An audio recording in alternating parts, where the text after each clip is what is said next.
Welcome to Speak. I'm Keyshawn Johnson here with NBA champion Paul Pierce and Fox NFL analyst TJ Houshmandzadeh. Let's start with soccer, though. Check in on our social life. Messi scored 2 goals for the 4th straight game last night. That's an MLS record, another impressive accomplishment for the 38-year-old superstar. Paul. Yeah. I love keep playing. I mean, he's 38. He can play to... Hell, you stole money till you was like 45. Still doing it like he was young. I mean, he's just going and going like the Energizer button. Man, that's what happened. Look at that, though. Is he the greatest soccer player ever? Many would say, right? Some. Yeah, him or Ronaldo. Ronaldo's still balling but also. Didn't he just win the last World Cup? Yeah, come on now. He just won. That solidified it right there. No, but it depends on who you asking, I guess. I mean, he just won. He took his team to the last World Cup and solidified it. It solidified it? Yeah. What would you do out there? I could stop. If I was a goalie, and Messi was coming at me full speed and you gave me 10 tries, I'll stop 1 or 2. 10 tries? 10 tries. You know you're going 0 for 10. No, I'm going to go 2 for 10. You're going to embarrass yourself. 2 for 10. How? I got hand-eye. See, this dude went to his knee. Like, come on, man. Your lateral. Hands up. Your lateral. Hands up right here. Oh, come on, now stop. Look at that. Right there, I'm jumping up, hitting that out. You see? Look, come on, man. You can't tell me no different. Man, that looked like some point shaving, bro. He kicked the ball straight tween. Look at that. Where everybody at? Where'd he go? Look at it. Like, what are you? Now, this move is impressive. The way he stops, that's impressive. Oh, the ball's flying, man. You're not going to get there. I'm going to jump up and block it. Give me 10 tries. I'm going to block it twice. You couldn't even kick a field goal. Guaranteed. Messi and the world's best soccer players will take the field here in North America for the World Cup in just 336 days. We're hyped about it. We're hyped to bring you all those games on Fox and FS1. The NFL kicks off in just 56 days. Shout out to the National Football League and Hall of Fame player Lawrence Taylor, standing right there with the coach Bill Parcells, the number 56, something all quarterbacks feared. Man, all of them. All of them. Every last one, Man, right? Every last one. Yep. Look at him, man. I used to play with him on Tecmo Bowl. Y'all remember Tecmo Tecmo Bowl? Said Y'all stupid, man. Dallas Cowboys face defending champions to start the season. That would be the Philadelphia Eagles. They are 7-point favorites over the Cowboys, but the bets are coming in heavy for Dallas to win this thing as the underdogs, to win it in week 1. Paul, do you believe the Cowboys could be the surprise team this year in 2025? Well, I want to believe, based on a healthy Dak Prescott, knowing that he's a top 10 quarterback, TJ, and adding George Pickens, I would like to think so. But when I look at the schedule and I look at their defense, which was one of the worst scoring defenses in all of football a year ago, wasn't allowed, didn't have a run stoppage, everybody ran all over them. And, so we're asking, are they going to be able to outscore opponents? Then I look at their schedule. When you look at the last 8 weeks of the season, they're playing 6 playoff teams out of the last 8 games of their season. I just don't see them being a surprise team. But I will tell you who will be my surprise team coming up. People better watch out for those New England Patriots. That'll be my surprise team. You're all Boston, huh? No, but, Vrabel, they were 4-13 last year. They got some key additions, Stephon Diggs, Mac Hollins. Of course, I already mentioned Mike Vrabel, Josh McDaniels, Terrell Williams. This is a team that is going to fly under the radar, and I guarantee they're not going to be a team you're going to go to New England and say this is an easy win and you're going to be all out the night before the game. You're going to get your rest before you have to see the Patriots. But Dallas, it's tough right now. It looks like, you start off at Philly. You may get New York. Then you at Chicago. Then you get... This is just a tough schedule. It's one of the toughest schedules in all of football. I don't see them shocking anybody because, as you all know, when you wear that star on your helmet, everybody comes to play when you're that logo. So, man, they'll be lucky to finish 3rd in the division, to be honest. Looking at their schedule is tough when you break it all the way down. Because Philly, I'm assuming Philly going to win that game in Philadelphia. Yeah.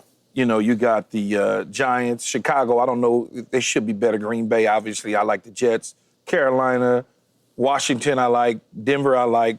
Arizona, I could care less about. Then they get that bye. And like you said, you start the Raiders. I know a lot of people are thinking the Raiders are going to be dogs in the NFL, but they got to go to Las Vegas. To Las Vegas could be something. Then obviously Philly, Kansas City, Detroit, Minnesota, the Chargers, and Washington. Doesn't look promising for the Dallas Cowboys. That's got to be one of the toughest schedules in all of football. I mean, it's just there's really no, I can say, easy games. I'm not even giving them New York because New York understands that this is a rival and they're going to be up to play them both times. Yeah, TJ. So I got to know. I think it's the Jets for me. And yes, because no one is giving the Jets a real opportunity, a chance to make any noise, given that Buffalo is in the division in Miami, let alone the conference when you start talking Baltimore's and Pittsburgh's and Cincinnati's, then you switch over to Kansas City and you look at the Denver's and you look at the Chargers. Nobody's giving them a shot at all. I am, no. I mean, the win total with them is, for me, is above 7.5, and I think they'll exceed that expectations. You know, but I don't think that the Cowboys, on the other hand, they'll probably exceed that by like maybe 2 9.5 games, I would say, because it's 7.5. That's the expectations. Mm-hmm. I figured 9. I don't think they make the playoffs. They're underdogs to start the season against the Eagles. Against the Eagles. So by 7, and the Eagles they're a better team. They're just a better team. Receivers are probably even. Jalen Hurts is a little bit better than me right now than Dak Prescott. They obviously the running back, the offensive line. I mean, they're gonna go up against Philadelphia. I think they win 9 games. That's what I think they did. I think they win 9. That's a lot. The Cowboys, this is the thing. You have a new head coach, and we all know this. When you have a new head coach in week 1, things aren't going to go as smoothly as you think they would. And so they're going to have some hiccups just from the head coach's perspective. That's right there. But what we're not talking about is their best player may not even play this game. If they don't sign Micah Parsons to a deal, is he going to play? Is he going to risk going out there without a new contract? And so we got to talk about that. If they don't have number 11, True that. they're getting blown out. The Eagles are on a mission. Now, the Cowboys, the last time Dak Prescott was hurt in 22, he came back in 2023, second MVP. He was a top 4 quarterback. Now, if he can play at that level, they'll always have a chance. And he'll make up for Micah Parsons not being there on the defensive side of the ball, but Dak is going to have to play better than he's ever played. And can he do that? I don't know. With a new system, with a head coach that is an offensive guy that pretty much got looked over his entire career, and many felt he was just handed this job. Like, was he the most qualified person for the job? Many will say no. He was just handed the job. So will the Cowboys be the surprise team? I'm going to say absolutely not. I'm going to go with the Atlanta Falcons as being the surprise team for me. Ooh. The skill guys they have with Mooney, Drake London, Bijan Robinson, Penix going to be in his second year. Kyle Pitts now coming back off the injury, a year removed from that, so he's going to be a lot better. So surprise team will be the Atlanta Falcons. You know, Atlanta got a new DC. I don't know. I know we like Michael Penix, but the sample size that I got from him a year ago didn't come away with glaring positive remarks. I know I say this a lot, Keith. Man, I don't see this boy on the field, man, in person. Man. But you know, I can throw to you right now, and I'm gonna look. They're gonna want to sign me. Absolutely not. No chance. If we out there in t-shirts and shorts, and you running routes, and I'm throwing to you, it's gonna look good. Now you put TJ on one side, Watt on one side, and Myles Garrett on another, and they running at me. That's probably not a good thing. Pull up to the workout. T-shirts and shorts, I want to see you in good. I want to see you in t-shirts and shorts. No, but next week, pull up. You know we all look good in t-shirts and shorts.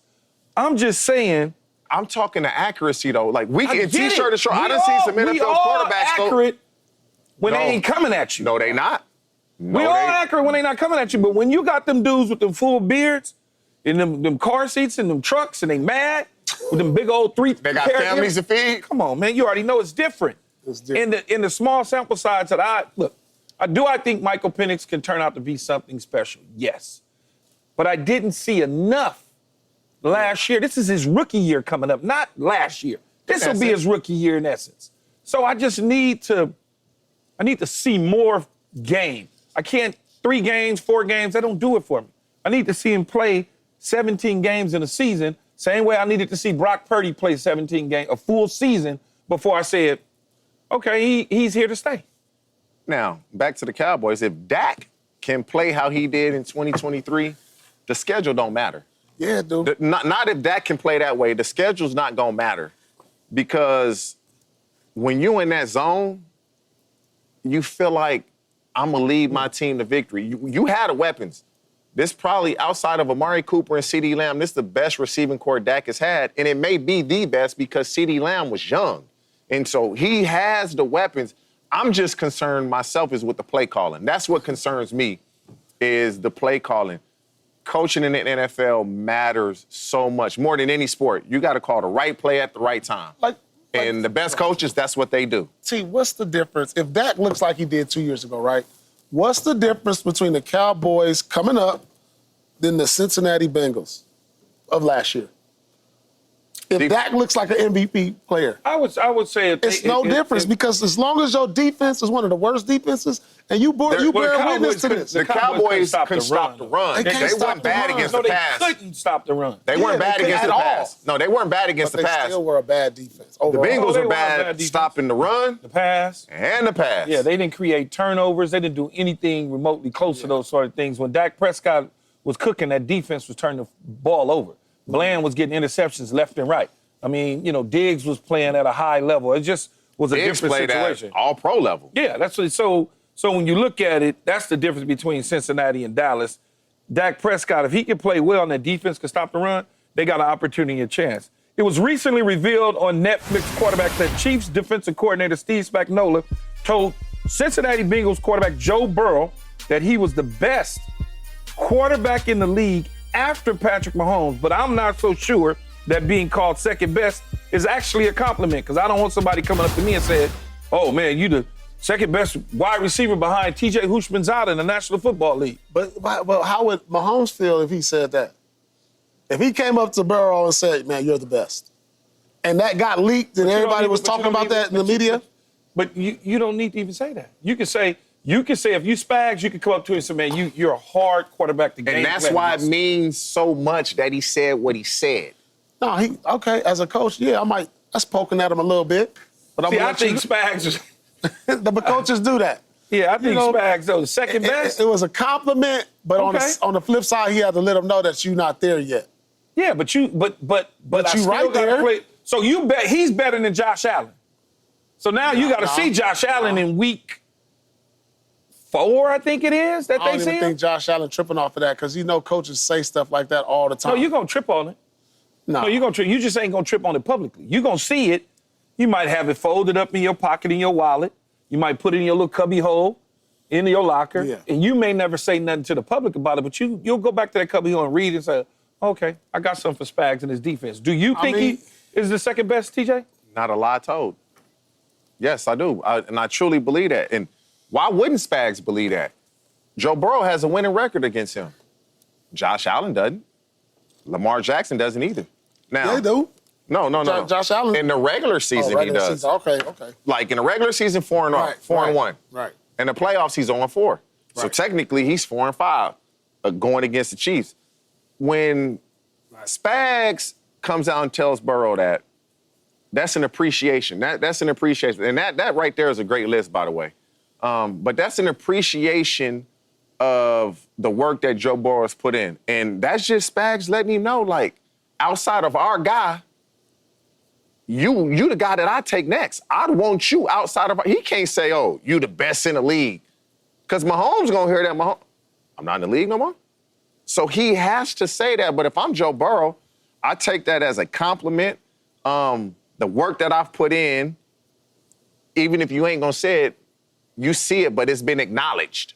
If you're not going to say it, you're acknowledging that you think I'm a hell of a player. I already believe I'm a hell of a player, but that acknowledgement, I appreciate it. Yeah, I guess you could looking at it that way. I just, I don't need you giving me that compliment as a So if the best. coach, if coach came up to you and said, good game. hey, Key, you're the best besides our guy, and the other guy was Jerry Rice, well, how would you take that? It don't matter who. It could be Jerry Rice, Michael Irvin, Chris Carter, how would Marvin you take Harrison, that? T.O., You're the Kelvin best. Johnson, all combined in one. I don't need that compliment is all I'm saying. I don't need you telling me that I'm the second But how best. would you take that? I'll probably just walk away from him. But you're not going to take it as if he's trying to sun you. No, you ain't going to take it as that. You're going to take it as a compliment. I guess it would be the delivery, really, for me. It would be the That's delivery. how he said it? How he delivered it to me. And He didn't say second, though.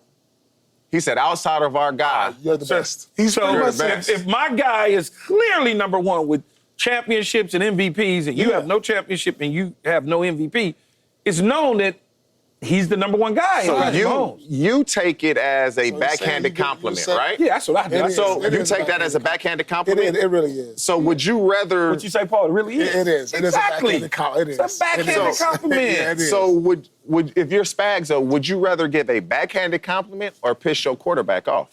I would not give a compliment at all, other than your hard quarterback the game plan against. Have a nice day.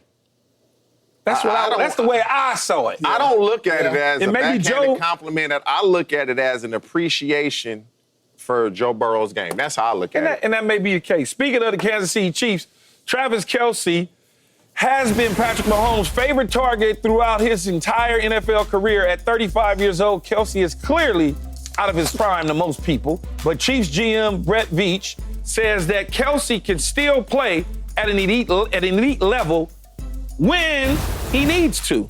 So, TJ, can Kelce still be an elite tight end in the National Football League, especially for Kansas City when he needs to? He can be an elite tight end. Can he be their number one option? No. But you just said it leading up to this. He needs to be the number one option when he needs to be the number one option. If we need a play made, I need Travis Kelce to be the number one option because Mahomes has that comfort with him. I don't need you to be the number one option of every play of every game throughout the season. And as you know this, Key, the majority of the plays that are drawn up is going to the number one option. We're looking to get him the ball based on this coverage, and this is why we're calling the play. That's going to have to be Rashee Rice. But when they need a play to be made, 80, 90% of the time, Kelce needs to be the number one option. And I believe he can be that. You just can't be that for the entirety of the season and the entirety of every passing play that's being called. And so if Kelce can be at his best when his best is needed, yes, he can be that number one option. I have no doubt in my mind that when the game is on the line, Mahomes is looking for 87. Yeah, this reminds me, Key, the more and more I looked at this, it reminds me when I was in Washington playing for the Wizards. I wasn't no longer the number one option. But when it came down to it, when they needed that bucket, and that's what he has to be, just like you said. That's exactly what you said. Because they can't rely on him to be the Travis Kelce of 3 or 4 years ago, to just the dominant tight end. You're looking for him wearing him down at that age. I mean, we saw him, think about it. He came into the offseason and said, I got to lose 20 pounds. I was slow, I was sluggish, we didn't have the same chemistry, and I noticed that this year. But when y'all need it, I'm gonna be there. And it's similar to the Lakers situation with LeBron. They don't need him to be the number one option now. So as the older you get, you don't have to be that guy every night, but you know that you can go back in time on certain nights and deliver. And that's what Kelce is for them. I think they need him pretty much all the time, but in certain times. They need him on the field all the time to be their cardboard cutout, to be the guy that people can try to pay attention to and get everybody else open. Yeah. But y'all right. They need him when it matters most. You need your star guy when it matters most. If it's the first quarter, the second quarter, and he's not really doing nothing in the third quarter, he starts to heat up, and then the fourth quarter he takes over. That's really all that matters. Right. As both of you know, when y'all play, you may have slow, first, second, third quarter might be slow. But come the fourth quarter, when it counts the most, you're going to go get somebody. And that happened, obviously in my career, I've been in that situation where, double, triple, whatever the case may be. I may not be getting the necessary targets, but I always will remind the defense, I'm going to get you eventually. It may not happen, but I'm going to get you. While you sitting over there laughing and high-fiving and jumping around, I'm going to come back to bite you at some point in time throughout this game. So that is the way it goes. But I think You don't need Kansas that City. pressure. You don't need the pressure Now- every day of being No, the guy. you don't. Now, what I'm saying? with Rashee Rice coming off the knee injury, can he be that guy? Well, you bring it That's on the question. slowly, though. But if he can't That's the be that question. guy, will Mahomes want to lean on Kelce a bit too much? Or can he find another receiver that can be that guy, whether it's Hollywood Brown, whomever it is? Because coming up, and I've never had a knee injury, but they always say that first year off, you got to kind of find your way. And so if Rashee Rice if he can't be that guy, who will it be? Or will they rely on Kelce a bit too much? Coming up, Luka and LeBron coexisted for 28 games last season, but are the Lakers Luka's team now? That's next on Speak. And don't forget, you can check us out every single day on Fox Sports Channel on SiriusXM. Devontae Adams signed with the Rams this offseason and is already talking about which other star athletes in LA could play more than one sport. Speak up, Tay. I saw him play a high school. Yeah, he can fly too. That's the thing. He's one of the fastest NBA players probably all time. I've never seen somebody cover space on a basketball court. Maybe John Wall, Derrick Rose, something like that. But he's up there with all of them. Man, so Paul, you agree that LeBron would have been an all-time great NFL player? Of course I agree. This is what I always tried to tell you. Us hoopers can play football. The football players can't play basketball. We got a number of guys. Oh, look at that. Look at that. You see that catch without looking? Did we catch that? Did we catch that on TV? You see that? You see him put it right there. No, I wasn't even looking. You see that? That was an example of national TV that we can convert to football. Of course, LeBron would have been an all-time great. Westbrook, John Wall. Think about that. The great athletes of all. What would all they got to do? Run and jump up and catch the ball? That's it? TJ, handle my lightweight, man. Handle my lightweight. You got to be able to beat press coverage. You got to be able to He's stop. 6'9". Well, first of all, he's too big. Too big to He was playing tight end or why or he DN. too big? Can't You got to play beat receiver press that big, coverage. though, dog. Why not? He's too If big. you don't have a release game package, you getting jammed. Man, LeBron is not getting jammed by who? The smallest guys, Jalen Ramsey will put hands on LeBron. Oh, you went straight to the. No, Jalen Ramsey. Yeah. He put hands on LeBron LeBron. is No, 270. but LeBron wouldn't. LeBron ain't playing receiver at no 270. No, at tight end, who gonna stop him? He could have been. He could have been an Who gonna tight end? all-time. Who gonna stop him He at could have tight end? potentially been an all-time great tight end. At tight end, who gonna stop him? I don't know. But then he got to cut off Myles Garrett. He gonna block Myles Garrett? I mean, whoever block him now ain't doing a good job either. No, but it's all right, you know. So do it matter? And my biggest question, and I know LeBron played in high school and stuff like that. And obviously, high school is different than college. College is different than the pros. When he going up that scene, and They tearing them knees up. he's a cover two Jump bender. up, boom, let me get They that. ain't like You gotta that, think about though. that. Think about LeBron's build. No, So don't now if matter. he played football, he would have been working out. Yeah. And So if he's But it ain't even 270 now, about this. if he's Legs 270, stronger. that, though. listen, if he's 270 Right now, here. he ain't playing receiver or tight end. He gonna be DN or a tackle. If he 270 now, he Yeah, ain't playing. but he probably would have been a good tight end. Not a receiver. Too big to be a receiver. So he'd basically been 280 pounds, 290, because you lifting way more weight. You lifting trying to heavy. think about Everything what's is too different. big to be a receiver. If receiver running a gonna tap out. 4-3, Receiver he running. really- He probably coming out of high school or coming out of. If He ain't running on 4-3. The only guy in the NBA that right LeBron? now is Westbrook. LeBron, Westbrook would have run a 4-3. Young LeBron was probably running a 4-3. Nah. Y'all know how fast he was, Russell dog. Westbrook was rolling, but not no 4-3. I get it, Paul. Young. But it ain't And we even- can it hoop, ain't by the even- way. it ain't We can even hoop. that- It ain't even It that, looked Paul. uncoordinated out there. It looked uncoordinated when y'all on the basketball We just court. gonna You ain't bully. been We hitting- gonna bully you ain't been ball hitting y'all. your chin yet, though. We gonna bully ball But he y'all. ain't been hitting his chin yet. Yeah. That's the I got hit difference. my chin a lot. No, Paul, it ain't the same. Nah, we talking about putting this part of the helmet Right here. underneath your chin. This part of the helmet. The crown right of the here. helmet underneath the chin. Right. Bow. I mean, y'all gotta wear protection. Look, Oh, you got man. all these pads. Go on out of here, man. I can't Hell, speak to you no more. on.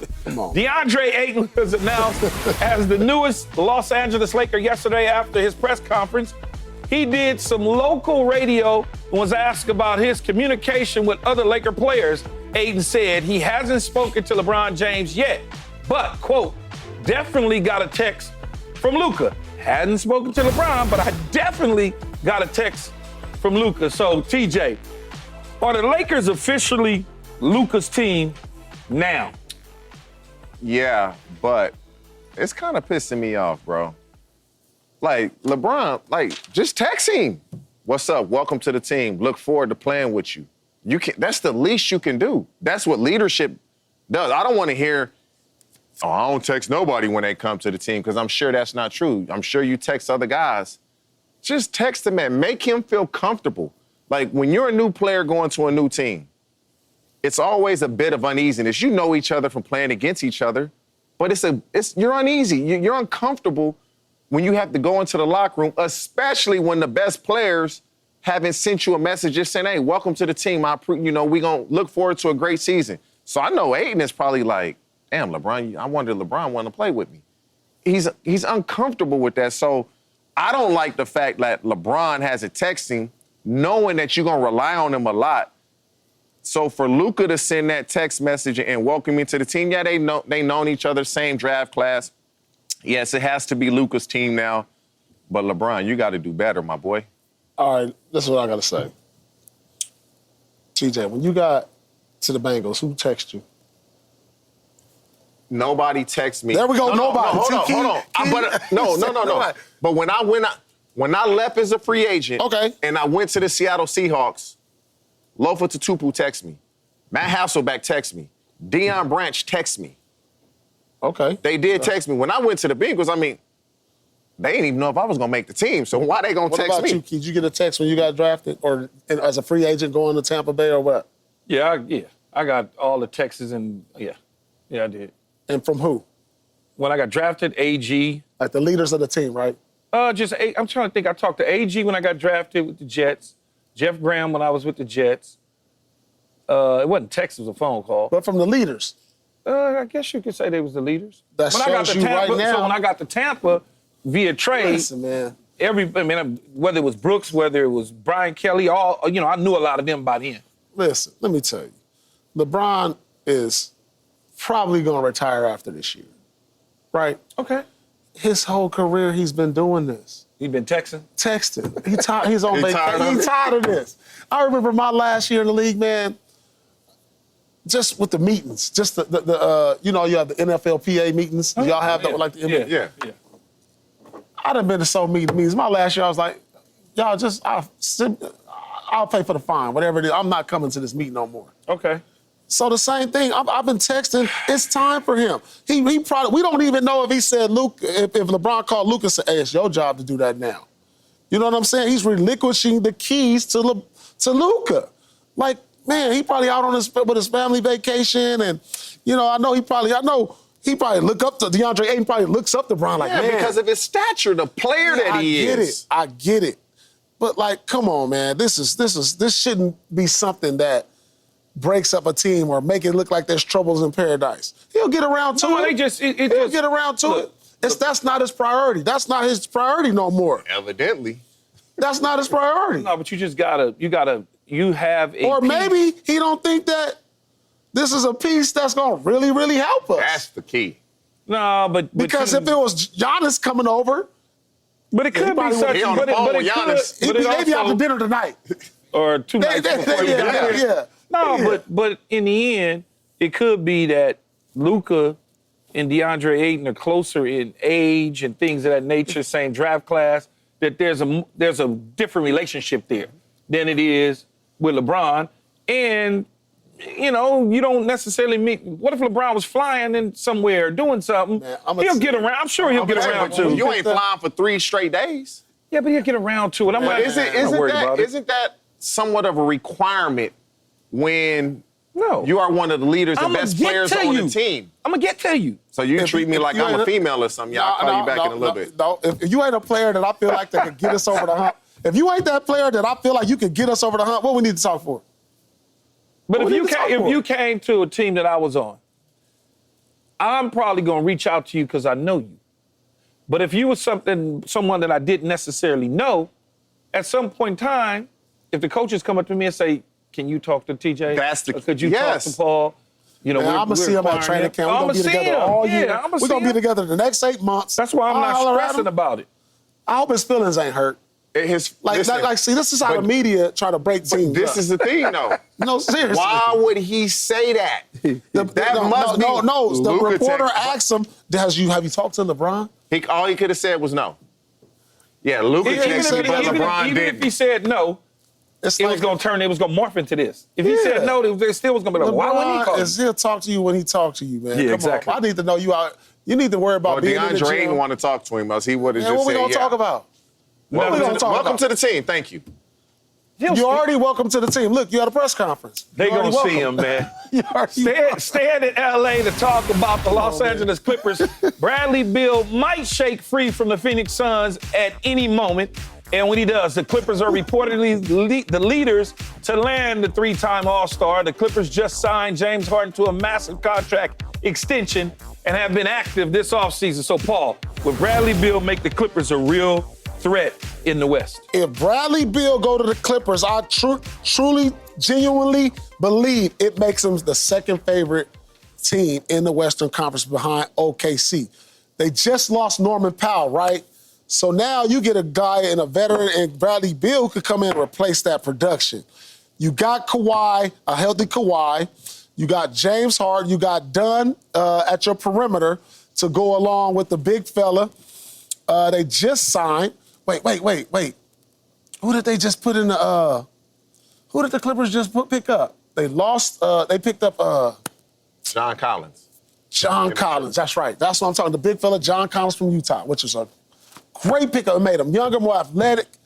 The Clippers have one of the deepest teams in the league. If they were to get Bradley Beal, and don't sleep on them possibly getting Chris Paul too. I would love to see him back in LA. Where he had a tremendous career, a lot of All-Stars, a lot of All-NBA games played in a Clipper uniform. This will arguably make the Clippers maybe the favorite you add. Wow. No, seriously. Even last year, they were really good. They took it to 7th with, everything is brilliant. Denver. They went 7 games. And it took a meltdown from Harden and Kawhi. That's not going to keep happening if you got Bradley Beal out there to help up with the slack. I'm telling you, that'll be one of the most dangerous teams in the Clippers' Did we see enough, though, from history. Bradley Beal over the last 4 years? It was a bad mix in Phoenix. It was last 4 years. Did we see enough? Last 4 years. I didn't say in Phoenix. Well, he thrived in a Washington, in a culture that wasn't. He's been not in a great culture, guys. It's a difference when you get in a great culture. Oh, I understand. You know, you got Coach Ty Lue, you got Kawhi. This is a great culture they have here. You got Ballmer, you got a new arena. This is going to make the Clippers, I'm telling you, people are going to be on notice for them. And this is going to make not that the West isn't already deep, but it's going to separate the Clippers from the Denvers and Minnesotas and the Houstons. It'll put me a tier right above all of them. He was an All-Star right back below. in 2021. He was an All-Star, right? Yeah, and his production slid down to the point where even in Phoenix, he was at 18.2 to 17.0. Do I think he's still production. He's still great. He can shoot the ball. But they got 2 scorers already. Yeah, he's a knockdown shooter, though. They may have the worst backcourt defensively passing the Lakers. No, they don't. No, they don't. They got Chris Dunn back there, one of the best defenders in the NBA. We're talking if Harden and Beal is on the court. They bringing Beal off the bench. He'll be a spark off the bench. Are you sure? You can bring Beal off the bench now. But what if they don't, though? Because you need that defensive presence in Dunn, who had a fantastic year for the Clippers. I like him. Okay, so let's say Paul. Because Dunn will have to guard the one most of the nights because Harden is not great guarding. You can speak to this because this is your expertise. When you've been that dude, and Bill can still score the back, he gonna willingly come off the bench? If you're gonna willingly come off the bench, you might as well go to a better team. Man, he gonna wake up and look at them checks. He gonna look over to this left and see them beautiful kids he got over there living in Los Angeles. Sun shines every day. He'll be all right. He's had a great career. So you'll swallow your pride at his age and say, okay, I can come off the bench now. I think he had to do that in Phoenix, and it prepped him. And so mentally, when it first happens, mentally you're not there when you've been a starter your whole career because it messed me up when I first came off the bench. in Brooklyn. It messed me up. Why you looking at me? I ain't say that. He gonna look at me. Where he gonna go? Like, it Mess me up, and they gonna look over here at me. No, I was like, hold on, Jay what's going Kidd on? I was benches, like, you know no, what? he kept brought me off the bench. I was like, hold on, what's going on? And then you start looking like, who's starting in front of me? You start seeing like, I'm better than him. what we all looking at? You know, I ain't never been benched in my career. No, but then he had to come back. He had to circle back and be like, my bad, P. You know what? And then we started winning. And so, you know. Sticking with the NBA, Devin Booker is still a Phoenix Sun, and he just got paid again. The Suns, 20-15 first-round pick, just signed a maximum veteran extension that locks him up with the Suns until 2030. This is the third $100+ million deal Booker has signed in Phoenix, Paul. Ooh. Can he live up to that contract, man? What year can he live up to it? He already did, Key. This is my thing, too. You've been in the league. I don't know how long Devin been in the league. I think he was in the league when I was still in the league for the Clippers, so. Well, he was 20, pushing he came in 2015. Yeah, so this is 10th year, going to his 11th year, right? You know, he's been to one finals. He's been to multiple All-Star games. He's been one of the best two guards for a lot of years now. Can he live up to it? He already's lived up to it based on the things that I said. But look at it. Listen to this. If you have an opportunity to say, hey, I got a chance to go play for a ring or make $75 million a year and stay here and lose, what you taking? Man, what? Man, I need the ring. You need that ring. Because I'm going to get $300 anyway. No. You're going to go over here and sign for $10 million or get $75 million. $10 million, go over here for $10 million for the chance at a ring or $75 million and no shot. 11 years in? Yeah, you 11 years in. But I already got a couple $300 million deals. Man, that's a $60 million difference. $75 million a year or $10 million with a chance at a ring. A chance. But or no chance at 75. But Paul, they're not paying you 10 in another team. Man, I mean, team paying you 75. I'm asking you a hypothetical question. I'm gonna take the 75. There we go then. 75 mil all day. And you don't care about the ring, right? Well, I can chase it in year 16. You can go after it later. Yeah, I can go after it later. Because it's too much of a swing. It's too much of a swing. Yeah, it's not a 5 and a 4. It's a 65. 10 million with a chance at a ring or 75, T. Oh, I'm taking the 75. All day. You didn't even think about that. See, you was over here lollygagging. Yeah. No, because I'm trying to process the stupidity that you're putting out there. No, but I'm sure Booker could have been like, he could have demanded this trade. Is probably something that went through his mind. Like, we're not going to win here. But you keep saying 75. It's not 75. It's 72 and a half. 72. Times 2. Yeah. Plus the other monies, which is 300 and something total over the next 5 years. This was something like... So then when I get to the 4th year of the 5-year deal and I hadn't won a championship, you can move me now. I'll get one eventually somewhere. I'm just going to pull a bounce around. Like, it's hard to live up to these expectations of this extension. But as long as he continues to produce at the level he's been producing at, you lived up to it. Yeah, for sure. So... But they're not paying him to live up. They're paying him to deliver. Deliver what? In a Phoenix uniform. When you look at the Western Conference... This is not a championship team. And they know that. They know it. They trying to build for the next 5 years, and they want to lock him up with the hopes that, hey, maybe we can get some pieces around him because he is not winning a championship in Phoenix probably right. The way they're constructed right now. You're probably right. He's probably not going to win Not the way they constructed now. They didn't went into a whole rebuild mode. They got a draft pick. You got Jalen Green. He's the oldest, one of the oldest on the team. But me signing for that 75, I can deal with all that rebuild. If those young guys develop in 3 years, they have a chance. If those young guys that they've drafted develop and Jalen Green takes that jump, they have a chance. Man, so Booker finished in the top 5 MVP voting back in 2021. He was 4th. Career earnings through 29-30, right, through the season. So his career earnings, he'll be in 3rd position at once he completes his deal, $520.28 million. He can just give us the 28 and we keep it pushing, right, Paul? Yeah, .28. Think about that. Look at that list, man. Yeah. You got LeBron James at 581, Steph at 532, Book at 520, and Paul George at 516. Yeah. AD at 5'11". This is all when their contracts is up by the time 29, 30 season is up. So in 4 years, he'll be 34, and he'll sign another 2 or 3 years. Yeah, that's what I said. So he'll be... He gonna make about $800 million Yeah. in NBA earnings, not including his shoe deal and all the other stuff. Right. He'll be making $1 billion. Y'all better get in that gym and practice your jump shot. Man, all you gotta do... This is the look, and TJ, this is the problem with AAU basketball and parents thinking everybody's gonna become Devin Booker. Key, man. That's the problem. They just sent the requirements of this tournament we playing in. They said you can be 13 playing in the 5th grade level, 12 playing in the 4th grade level. I'm 12 years old in the 4th grade. I'm like, really? Wow. Yep. Crazy out there in these times. Coming up, which NFL coaches are feeling the most pressure right now?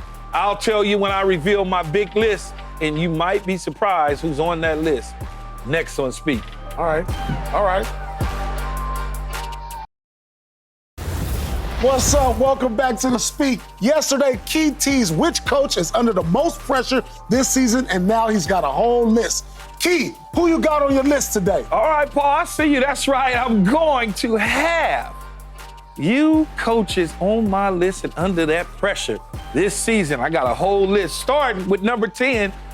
Down in the Carolinas, Dave Canales entering his 2nd season as the Panthers head coach. He went 5-12 last season. Canales was brought in to help Bryce Young, that he eventually brought back in the lineup after benching him to be a great quarterback and turn things around. Could this be the breakout year for both, or could this be the bye-bye year for both? Number 9, Todd Bowles entering his 4th season in Tampa Bay with the Buccaneers. He went 10-7 last season, making the playoffs. Made the playoffs 3 straight years. But has only had 1 win in those playoffs. Number 8, Raheem Morris, my boy Ra, entering his 2nd consecutive season with the Falcons. Went 8-9 last season.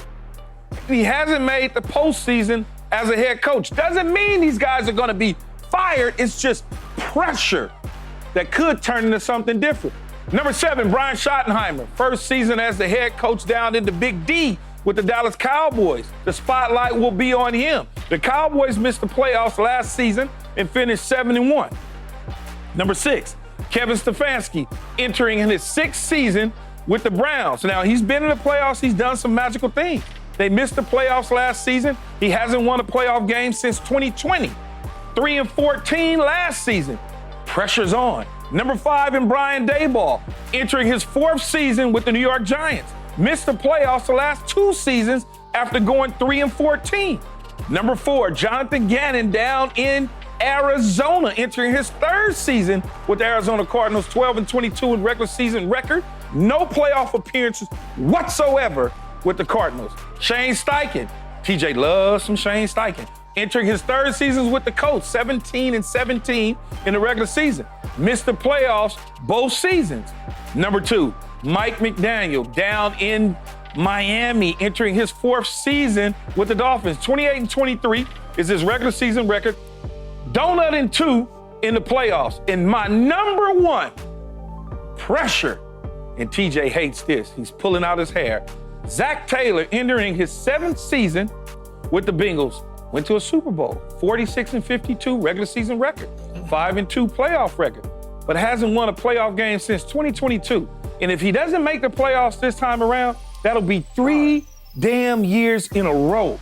There's no way possible you can keep a coach that has missed the playoffs 3 straight years in a row with the type of money they spent, the type of talent that they have. And when I look at this list, these guys are just under pressure. Doesn't mean they're gonna get fired, but you can't tell me that Zach Taylor at number 1 survives after they don't make the playoffs. Mike McDaniel, supposed to be the genius coach, not looking so good when you can't win in the playoffs. Shane Steichen was supposed to get the quarterbacks together. Now they're on to another quarterback possibly. Jonathan Gannon, great defensive mind. He should be number 1. Which guy? Jonathan Gannon.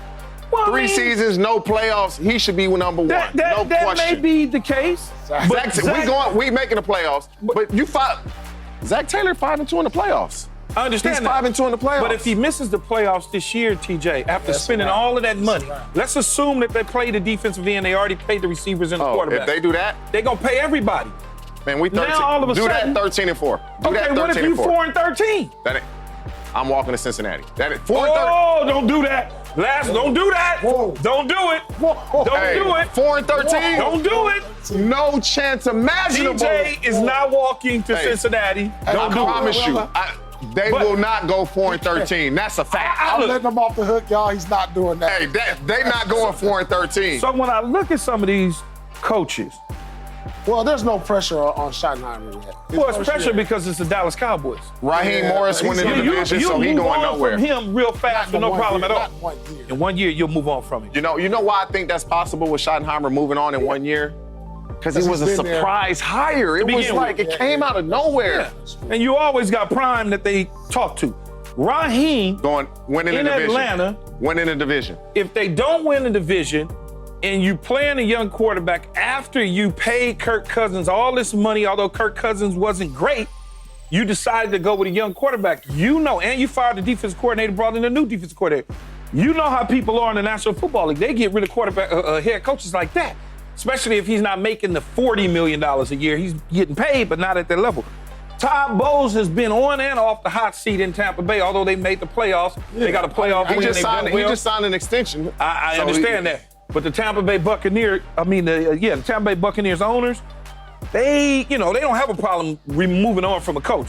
Now, you know Tepper in Carolina. Yeah, he's impulsive. He Yeah. might do anything. Yeah, he's impulsive. And it's only pressure. This is all it is the pressure to turn things around. Who's on the hot seat? Well, they all. This is hot seat. What is this Okay, pressure? nah. This is pressure. Who's on that? Coach, thank you for joining us. Well, all of them could potentially. Who's your Who's lead gonna sit candidate on be that? sitting to your left? Well, if some of these guys are terminated, then I'm sure we will have conversations with them at that time and audition them and talk to them about who can work with us on Speak. That's just the reality of it. Because there's a playbook. Mike will be great with us. No, there's a playbook that coaches have to follow. That playbook is, I get fired, I go do TV, I smile, I make everybody think And I'm then I go smart, back to then I coaching. go back. That's what happens. So any of these guys could potentially be on the list. Coming up, prime time and the playmaker linked up at the Big 12 media. We'll tell you what those guys were talking about. Those two legends. Next on Speak.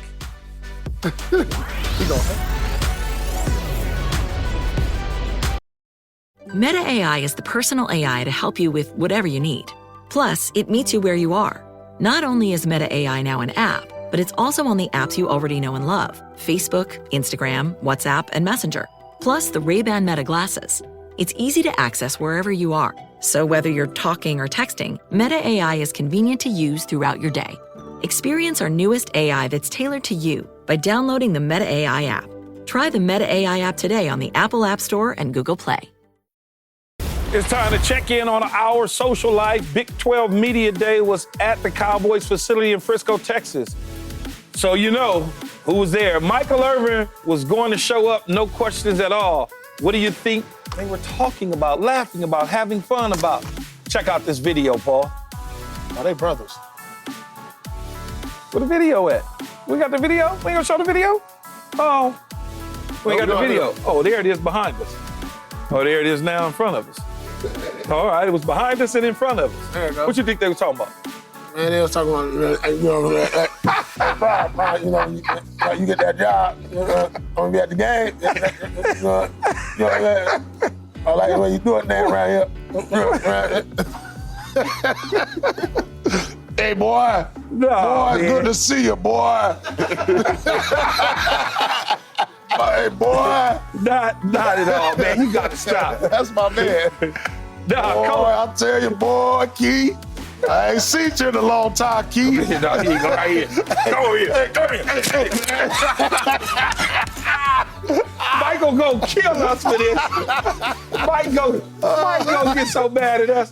Coach Prime did make some news suggesting that college football needs a salary cap, TJ. You're working with high school kids and college guys every offseason. Do you think that college football needs a salary cap like the NFL? No.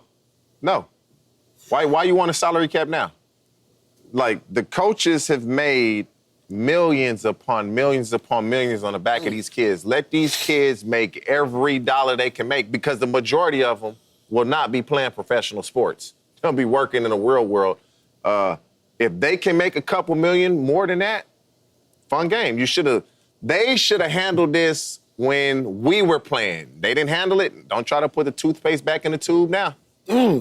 Speak. Man. Speak to him. Well, it's sort of it's the way the NIL is working. It's almost they took away the collective's ability to pay the kids. It's in the school now, in the athletic department. So it's kind of like a salary cap. They have a certain pool of money. I don't even like that. Well, it's like a salary cap, though. It's already like Yeah, it's like a salary cap. Somewhat. Do they need to maybe have a different structure, a little more stability on how they do things, language-wise, within those contracts? Probably so, but it's not. If you have a salary cap, some schools aren't going to be able to compete, just like now, at a high level. Like it's that way that's now. That's always been the case, though. You know, that's always been the case. Cal can't compete with Texas A&M signing. But that's always been the case. Even on the football field, certain schools can't compete because certain kids aren't going to your school. So now certain kids will go to said school because you're going to pay me more. So actually, it's opening up the door for schools that couldn't compete. Now they can. Like, were kids really just going to go to SMU? They going to SMU now. Were kids going to Texas Tech? SMU got money, though. Right. They always had money, though. But that's why kids are going. They always had money. Kids weren't going to go to Texas Tech. They going to Texas Tech now because you're getting paid. So actually, more schools are going to be able to compete. Yeah, I don't know how to fix the problem. And I had a collective for USC, but we still were not able to solve the issues of making sure that certain guys got certain money, certain sports was able to get money. I don't know. They done figured it out now. SC getting them players. The majority of the money goes to the football. Yeah, of course. So they'll take, like, what is it right now? $20 million? Supposed to be $20.5 million. 20? 20 and a half. So, like, what? How much is that going to football? Like 15? Majority of it. I don't know what that number would be, but the crazy part, if 15 is going to football and you see one player coming out of high school getting $2 to $3 million, right? What you gonna do? You're getting one player out of high school, $2 to $3 million. That ain't enough. Yeah, I don't know how to solve the issue with the money stuff. I really don't. A cap would do it. I kind of liked it a little. Yeah, Cap would do it, but I kind of liked it a lot better the way Kansas did it with you, Paul. Anyway, transitioning to the NFL, Deebo Samuel was one of Brock Purdy's favorite targets in San Francisco. But he has been traded to the Commanders this offseason, heading into his first season without Deebo. Purdy said, quote, sucks because they had a great relationship, or we had a great relationship. Paul, how much will the 49ers miss Deebo? They're going to miss Deebo so much. And this is not even about his production because, you know, his production has started to fall off. I get it. But there's some things you can't buy with production and money, like a locker room guy, a voice, leadership, emotional leadership. I mean, identity. These are the things that he provided. And these are the things, when I looked at the San Francisco 49ers, that was intimidating. That was intimidating seeing Deebo and Trent walk out there with the box, come out there, and then next play, Deebo running you over. That went hand in hand. Now you lose that identity. So now when I'm watching y'all come out, I don't see that no more. I'm like, they lost their armor. You know, and maybe they have some talent that they feel like that's going to make up for the loss of Deebo. I get it. But when you have the certain type of identity going into the game psychologically, you already thinking about that. You know what I'm saying? It's like that in every sport. Like, what's the San Francisco Niners identity right now? What is it, really? Is it a smash mouth? Because that's what I thought. I was like, man, they're going to punch you in the mouth. They're going to run through you. They still got Trent. You know what I'm saying? I get it, but it's just not the same when he's not there. So what they lost in production, it's not going to matter. It's what they losing in the locker room that's going to really hurt them. It's the toughness and the leadership. When you think of the San Francisco 49ers, I just always envision trainer having a Trent bump box and Trent Williams and Deebo leading the team out. But also, when you think of offensive football and toughness, I just think of Trent Williams and Deebo. Nobody else comes to my mind but those two guys. Right. So now, who is it going to be? Is it going to be Kittle? Is it going to be Ayuk? He's going to miss part of the season. You're going to miss that toughness, that leadership. Because on the field, they started early on, they put him in the backfield. He was getting a lot of carries like he was a running back. They kind of phased him out of that once they traded for Christian McCaffrey. But that toughness, that leadership, where is that going to be replaced? Can you replace that? And if you do try to replace it with a player on the team, will the players on the team respect that and respond to that? I don't know. They're gonna miss Deebo a lot, and I don't believe they feel like they will, because Purdy's answer was just like, oh, we got along. Like, they're going to miss him more than they believe they are. I think they'll miss him some. Hard to not when you're a great player. You miss great players when they're gone because they bring something to the table that gets you through the day. Whatever it may be, gets you through a game. He was certainly a very important part of their Super Bowl runs. That's why they extended him. That's why they drafted him. He's got what the it factor is. That's why Washington said, okay, you don't want him, we'll take him because we're going to add that toughness to our team.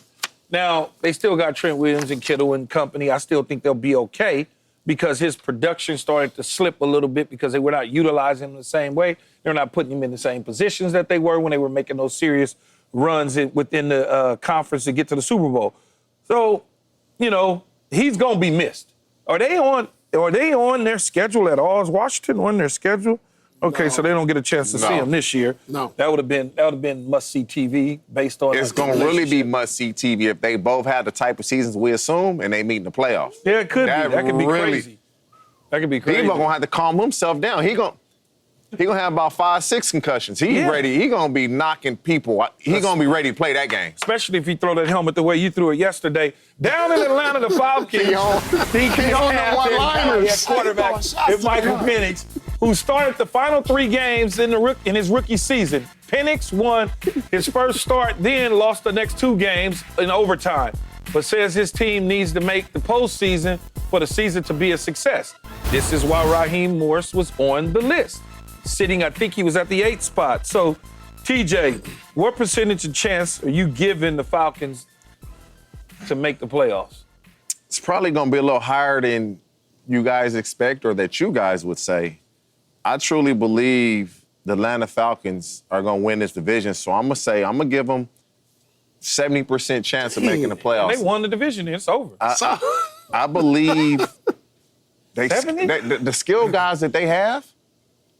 I know they got Mooney, they got Drake, London. And Kyle Pitts, Bijan Robinson. Kyle Pitts has got Kyle Pitts coming off that knee injury. It's really going to boil down to, can Penix make the throws when they need him on a consistent basis? I say he can. Can Zach Robinson call the right plays at the right moment? I say he will. And so all these dudes are young. The Atlanta Falcons have a chance to be a really good team for a long time if they can get into the playoffs.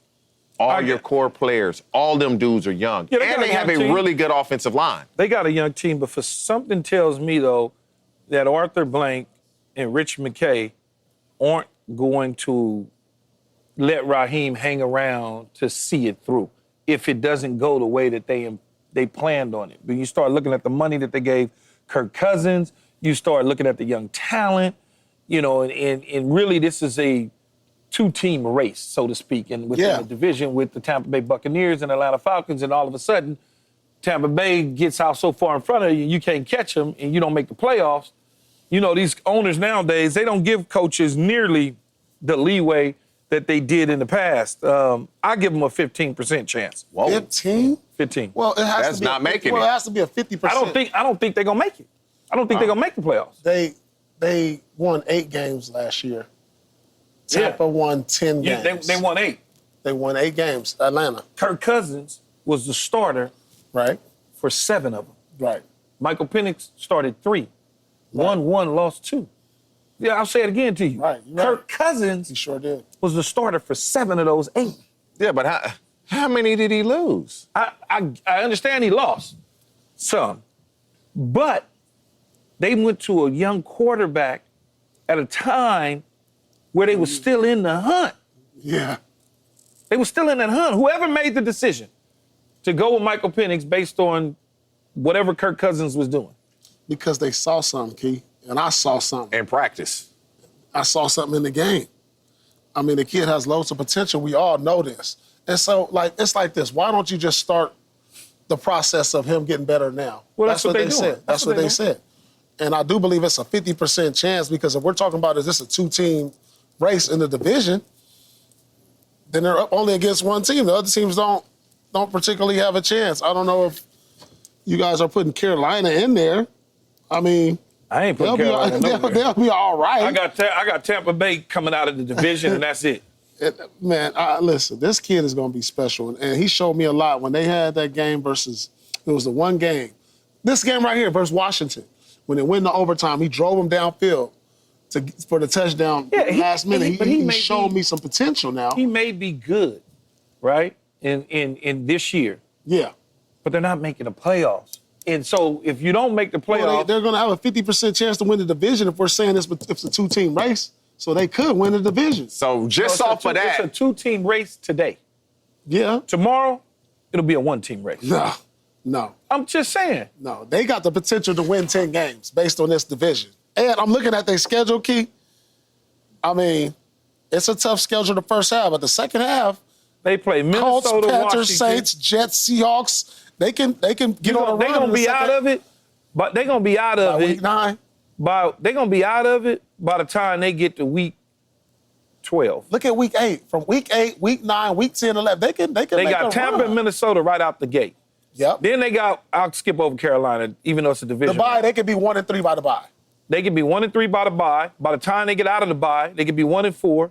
They could be 1-5. It's a wrap. Then now This is the thing, though. This is the over. thing. Every schedule looks like a tough schedule until these games start. Right. Every schedule. Nobody thought the Commanders were going but the to be Commanders what they did. were last year. But we're looking at the But schedule. the thing is, TJ, the Commanders are good now. No, the Commanders We are really know good. that now. We know what that is, so I'm looking Listen, at what it is versus what it was. If the Atlanta Falcons fix their defense, they will be hard to beat. They were let down by their defense, and that's why Raheem Morris switched defensive coordinators. You know what? They have talent. All they did was draft on defense. That's all they did was draft on defense. So if they can figure that out, I like the Falcons to win the division. I like the Falcons to do some damage. They have way too much talent on the offensive side of the ball. TJ must be coaching somebody. Coming up, I made a bold prediction about the Chargers winning the AFC West this season. Should I be worried? Stay tuned and find out. Next on Spizzeek. Ohtani hasn't pitched more than 2 innings in his 3 appearances this season, but Hall of Famer John Smoltz said Ohtani could be the best pitcher in the league if he did this and this only. Speak up, Smoltzy. It's hypothetical. It'll never happen. If he never hits for 1 year and just pitches, he'll be the best pitcher in baseball. Period, hands down. It's not even a debate.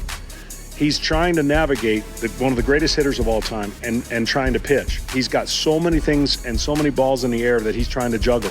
If all he did was concentrate on pitching, what my eyes see and what he's able to do, hands down. TJ, as an official Angels fan, do you think that... I know, I'm kidding. I've never gone to an Angels game, but you have. Yeah. Do you think if he just focused in on pitching for 1 year, that what Smoltz is saying could be true?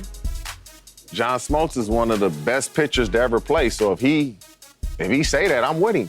But when you look at Ohtani pitch, the first inning of the first game, little nerve. Since then, he been lights out, man. Yeah. He been lights out. I agree with Smoltz. When you got to work on your hitting, you got to work on your pitching, and if you get in a slump, either way, if it's pitching or hitting, you got to work that more. To have the type of success at the highest of levels of doing both, we've never seen this. Yeah. And he's having success doing both of them at the highest of levels. Yeah, if he did that, hands down, there's some really good pitchers. I don't know if you say hands down, but he'd be one of the best for sure. You got to think, if you look at just the 6 innings that he's pitched this year, just 6, and then you do the math and calculate it out, whatever. 6 innings pitched, 4 hits, 6 Ks in 1 run. I don't even know if I would want to be a full-time pitcher. When you throwing as hard as Ohtani and these guys throw now, it's almost inevitable that you're going to have Tommy John surgery. So I don't want to be a full-time pitcher. I want to be a part-time pitcher, full-time hitter, because that seems like it's inevitable with the velocity that a lot of pitchers are throwing right now. Yeah, we got a little something from the Angels for TJ, because TJ's an Angel fan. Look at him. He a real Angel fan. Nah, bro. Like, how you gonna How be you an gonna Angel explain fan? this? Yeah, explain that. I told y'all. I remember this. You look like you in the dugout. Look. I am in the dugout. You're not an Angel fan. You in the dugout. I don't know where they got that from. Now, don't worry about where they got it from. I'm going to tell y'all. Explain this. And on top of that, you wearing red, too. You got some red to sprinkle in there. Listen. What's in that bag? Is that a gift bag, too? You went to the gift shop? I was a high-level softball coach. Like, I was winning national championships coaching softball. I took my team to the Angel game because one of my parents worked for the Angels. So you're an Angel fan?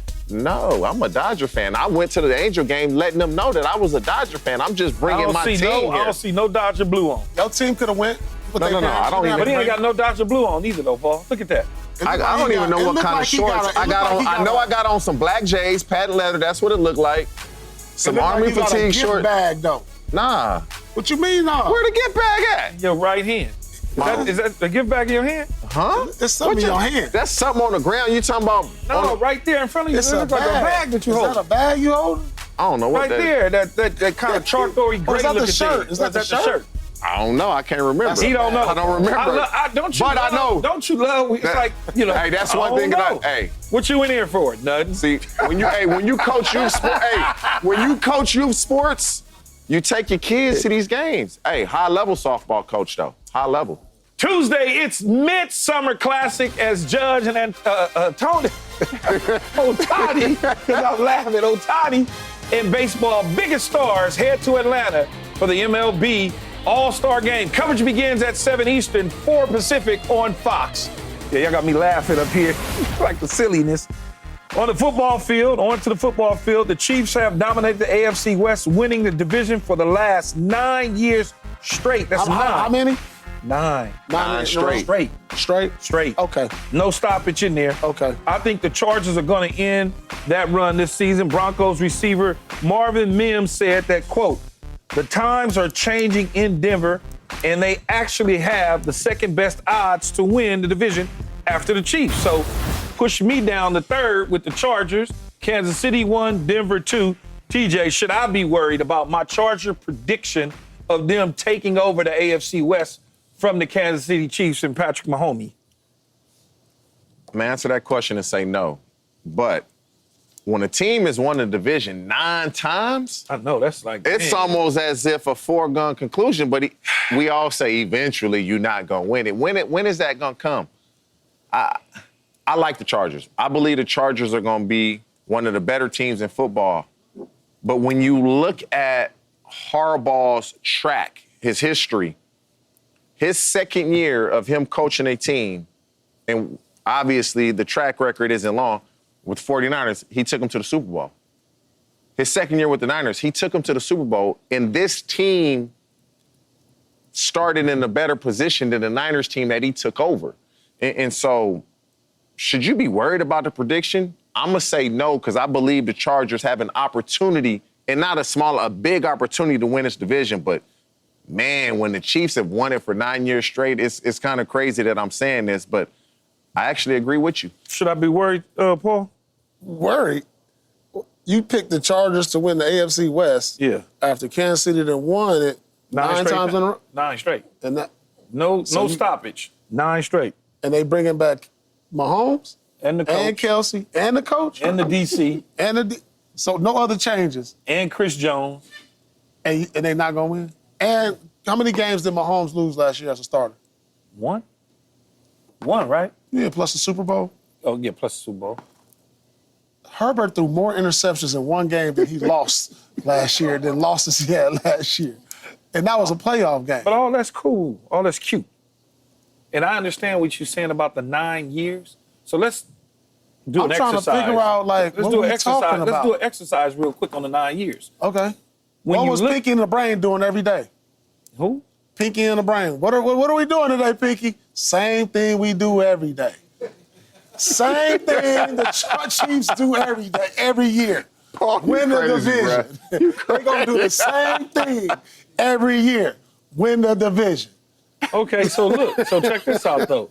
They won it for 9 straight years. Ain't nothing going to change. The Raiders couldn't get out of their own way forever.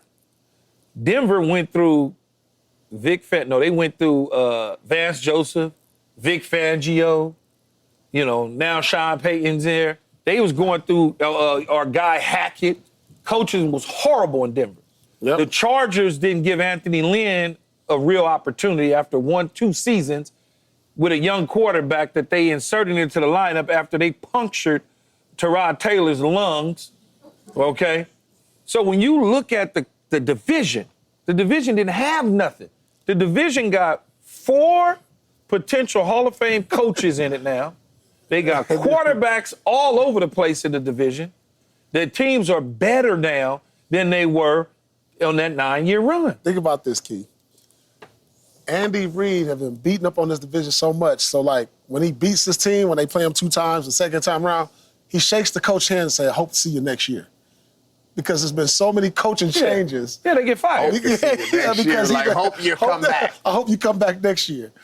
Every year. No, I understand. Over the course of that 9 years, he done see how many different head coaches in that. But like TJ said, when you start thinking about Harbaugh, okay, you go to Stanford, year 1 they 4-8, year 2 they 5-7. The Niners are 13-3, they 11-4-1, they win an NFC Championship game, losing the Super Bowl. He goes to Michigan 10-3, first year, 10-3 the second year. Eventually get over the hump, he wins the national title. Then eventually that's got to stop then, the second year stuff. No, you think about the Chargers last year. The Chargers last year were 11-6, went to the playoffs in his first year. They only have gotten better in the offseason, picking up a Najee Harris, drafting the running back from North Carolina, bringing in Mike Williams again to give the 50-50 balls, and hopefully Quentin Johnson could become something special at the receiver position. So when you start putting all that together, bringing Khalil Mack back, you start looking at that, you have to give them a real opportunity with Justin Herbert at the quarterback spot and a sneaky lad McConkey moving around and moving the sticks. The talent is definitely there. But you got to understand, the Chargers haven't been living up to the hype over the last few years. Yeah, but this is different, though. This is different. They got their own facility down in Manhattan Beach. They got a head coach that knows how to win. Yeah. He's a player's coach that the players like. They actually like Harbaugh. They actually want to play for Harbaugh. They had to add some juice. So why Vegas ain't wrong? Why they got them third? They ain't wrong Vegas too much. They wrong not a lot. Vegas is wrong a lot. Not a lot. That's why they Vegas. That's why the lights are still on out there. The lights are still on. They're wrong. They're not wrong a lot, but they are wrong. The lights are still on out there, Keith. I'm going with the Chargers, though. I can't. To win the division, say second or something, but don't say they're going to win the division. No, I'm going to go for them to win the division. We're going to get an early indication, too. Brady, I always go back to because, look, we're going to look at as a matter of fact, me and you can go to the first game of the season with the Chargers, and this will give us it's going to be in Brazil. We ain't going to be able to see that. Well, I mean. Well, we can go. I can go with Anthony. That means I can't make it. I can't make it. Because if I go with Paul, I won't be able to go. Coming up, the Commanders jeopardize Jaden Daniels' second season by not getting the number 1 wide receiver signed and paid big payday. We'll answer that next on Speak.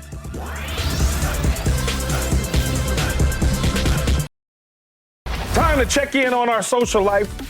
The Washington Commanders announced they'll be rocking Super Bowl-era jerseys this season. The alternate look will be worn 3 times this season, including their Thanksgiving Day matchup with the Dallas Cowboys. So, Paul, will those jerseys that they'll be wearing be good vibes for Jaden Daniels and company this season? I'm trying to figure out what's the difference. I don't know the Those are the ones that they wore during their Super Bowl era. That's the jerseys that they wore when they had another name. Yeah.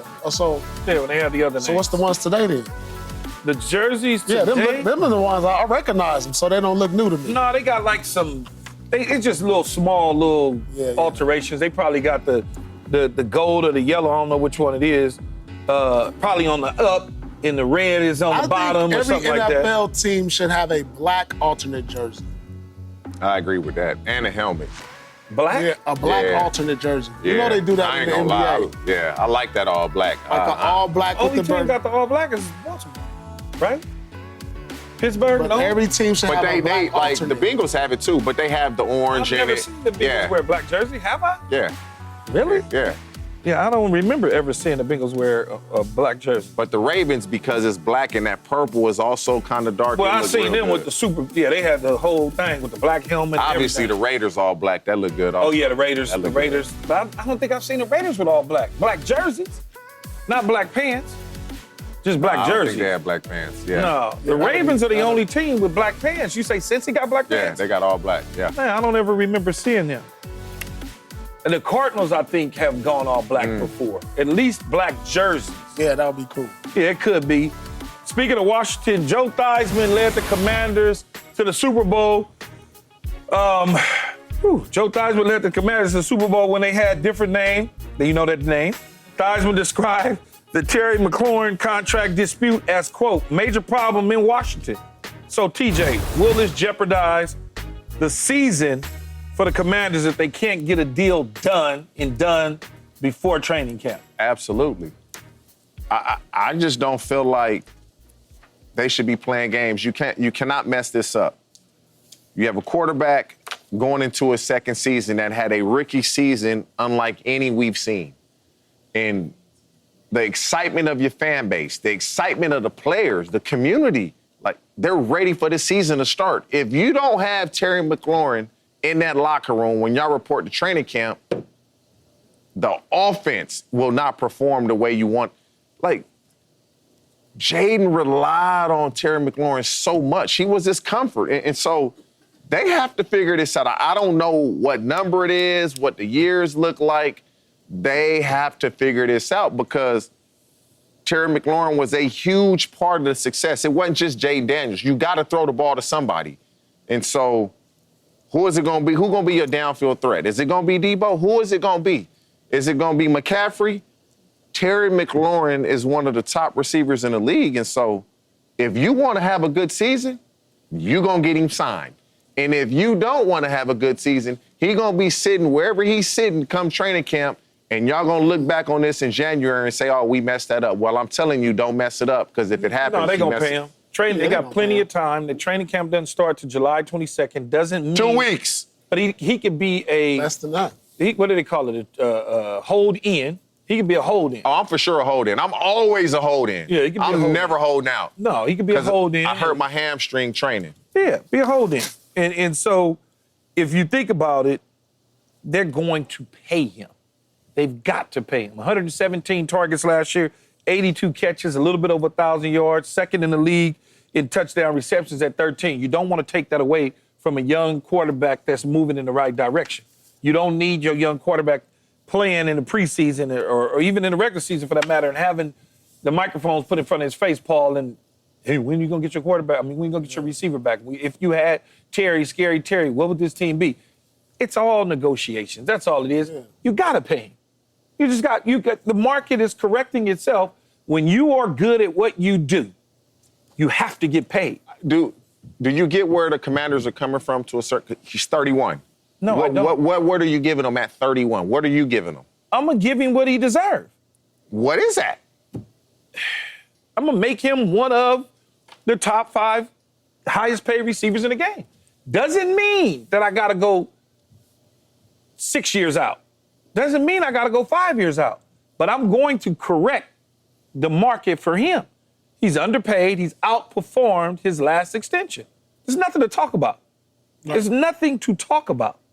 And I think the Commanders and Josh Harris and company will certainly get the job done, Paul. Yeah, this is not going to be news until, it starts eating up into training camp because we all know, listen, this is the thing. When you have a window of opportunity, now the Commanders are way ahead of schedule. Think about that. They are way ahead of schedule. They played in the NFC Championship game, and he was an important piece to this. They understand, this could be a year where they can get to the Super Bowl. I don't think they're going to play around with him. I honestly believe that they're in talks as we speak. That's something to get done, and I know Jaden understands, look, I got a sensational quarterback who can possibly get us to the Super Bowl, and this is one of his main targets. This is, come on. I think it's obvious. Do you think, though, with him in the lineup, they could overtake the Eagles in the NFC East? I absolutely think that. You got to understand, when I watched that NFC Championship game, right there. Listen, They were there. they wasn't nothing that Jaden Daniels did. It was his supporting cast, the fumbles. You know, they made the mistakes because if you had allowed your quarterback to just give him a chance, I honestly believe that the Washington Commanders can beat Philly because they did it during the regular season. So you want to give this guy every opportunity to come out there next season and say, hey, you owe it not only to Jaden, you owe it to your fans. This is a team that can get to the Super Bowl, Key. I truly believe this. And I already believe that he's already a top 5 quarterback. When I look at the eye test, when you see these highlights right here, the way he moves in the pocket, the way he finds guys, he throws them into the spot. You know what I'm saying? Like, don't play with that. When you have a generational talent like that, you can start winning now, and you need to keep his weapons around him and get the job done. So I haven't seen him, Jaden Daniels, recently. Just saw him today. What does he? Is he just on the field with him today? Is he? Yeah, I would stronger. I would say 5 is probably he about 215. Oh, okay. And this So is he done put on. So he done put on 10 pounds. You got a quarterback on a rookie contract. yeah, Rookie contract. You can get this done if you want to get it they're done. gonna get it done. Don't worry. Yeah, I honestly think that they are a good match for Philadelphia. But something tells me, because Philly has been there 2 of the last 3 years and they know what it takes, that they're going to be able to hold them off a little while, just a little bit longer. Just a little bit longer. And this is going to be a great season It's going because there's so many It's going to be a great teams season, no and- question about it. But I just feel like because Philly has already gotten to the point of winning a Super Bowl, that they know what it takes to take that next step, where Washington hit the ground running and shocked everybody. Although in the middle of the year, they had a little bit of turbulence, and then they recorrected, got back on balance, and wind up in the NFC Championship game. So, you know, we'll see. I'm not ready to say that they're going to do it. I think that there's a possibility they could, but I'm not ready to just stamp them and say, yeah, they getting ready to just jump up and down on Philadelphia and take control. No. But they taken the necessary steps. They knew they went wrong because they beat themselves. Yeah, but a lot of times when you beat yourself, it's because we caused you to beat yourself. We forced you into those situations. In those situations. Yeah. Coming up, the Boston Celtics are talking about making another offseason move. I wonder what Paul thinks about them doing so. Are they doing way too much? That's next on Speed.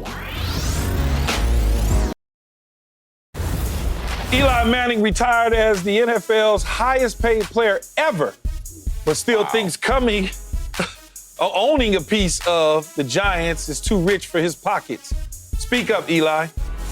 It's basically it's too expensive for me. I mean, these numbers are getting very big. Even a 1% stake? Yeah, a 1% stake is something valued at $10 billion. You know, it turns into a very big number. So, Paul, What's that? you got you can get 1% of that $10 billion. It's 100. Was that 100 million? Yep. That's 100 million. You gonna turn that in? You gonna turn that in? 100 million for 1%? Yeah, it's worth $10 billion. You know, the piece is worth $10 billion. Celtics was bought in 2004 You get a little- for you get- 380 You get to walk around with a field pass on. You ain't getting no controlling rights. You ain't gonna be able to say nothing. But when you sell that 1%, it's going to be worth a lot more than what you bought it for. Yeah, but I mean, how much more worth are these franchises going up at this stage? Oh, my They ain't God. gonna, Yeah, they never stop it. They ain't gonna never stop. Yeah, they gonna But never you're gonna have stop. to keep building new arenas. No, They're gonna never, stop. they're It's not never gonna stop. stopping. Never. You know, it's all for the grandkids. If the man. salaries keep going up, the value of the franchise will keep going up. So think about it. You're gonna give them 100. You're gonna give them 100 million 1%. for 1%, but you ain't got no rights. You ain't got nothing. They're gonna give you a little field pass. You doing that. I'm gonna You get how gonna- many seats? You probably get you box. gonna get a box because that's Get a just box. you're gonna pay for your own box. They're not giving it to you. You're gonna pay for it. You're gonna get it at a discount. You're gonna be able to walk around with a pass on the field pregame, postgame, for a celebrate. box. You and your friends. You're gonna be able to say, "Oh, let's go hang out with Russell Wilson after the game. You know, he's one of my players." That we, you know, that's what you're gonna be able to do. If Eli doesn't think that's a good deal, I don't think it's a good deal. No, it's a good deal, if you got good money.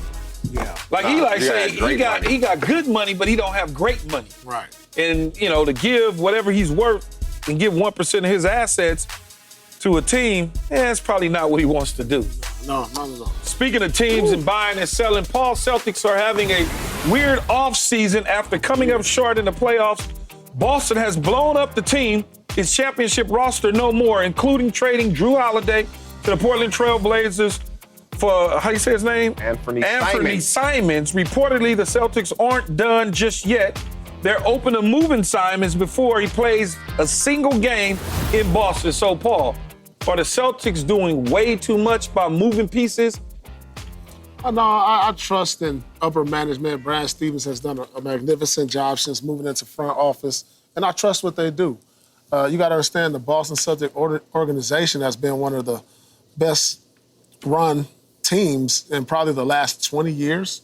And so as long as they got their core key, you got Jaylen Brown and you still got Jason Tatum locked up for the 2 next years from now.